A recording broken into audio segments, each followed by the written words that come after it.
Good morning, everyone, and welcome to the PivotBoss pre-market video for Wednesday, February 5th, 2020. I am Frank Ochoa, aka PivotBoss. Here's a look at the daily time frame of the ES. You'll notice here that the ES has broken through recent highs here and broken through that 3,300 level that we talked about in the previous video here. That 3,300 level is very important. And the fact that it pushed through that zone suggests it will push through these highs fairly soon, perhaps today. And given that this is an impulse move with a key range that is developed, obviously the upper end of this zone will be important as well. So anytime you come into the top of a key range, there is the potential to see a rejection.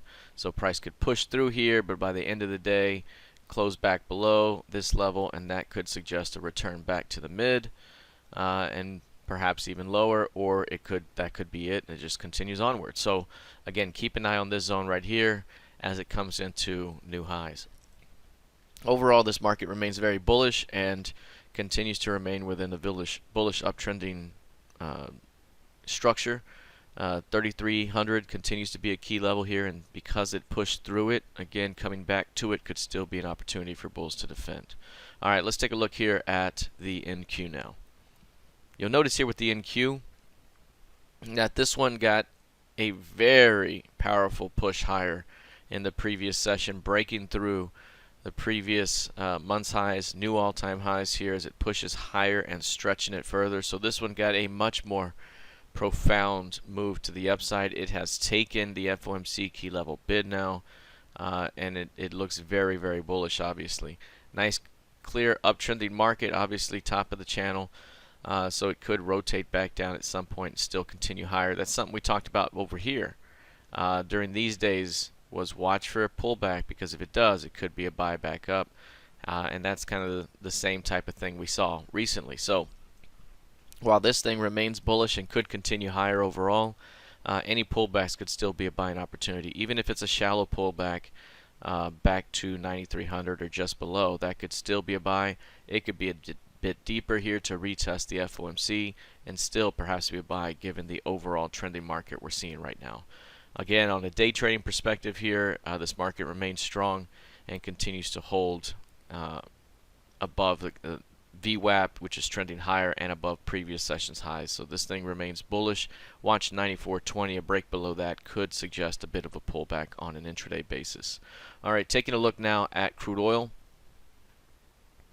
You'll see with crude oil, we have gotten 3 days now, 3 days of trading action below the previous month's low.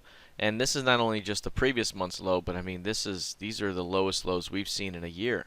So these are significant price levels down here below the previous month's low. Here's the previous month's close being offered, and here we're seeing price push through the midpoint of the previous session here. That's pretty bullish right now. We are at a cycle high, about right where bears would want to defend if they were going to jump back in. 60-minute chart right here shows rejection developing off the 51.20 level.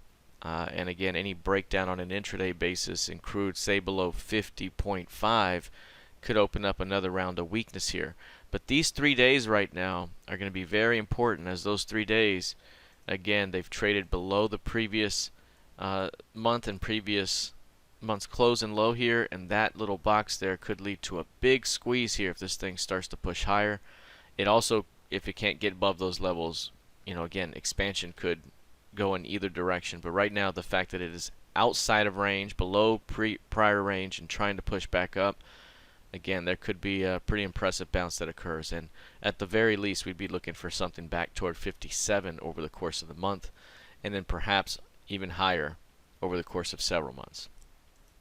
Lastly, let's take a look now at gold futures. This one is up marginally on the day, and what you'll notice here is a doji type of day.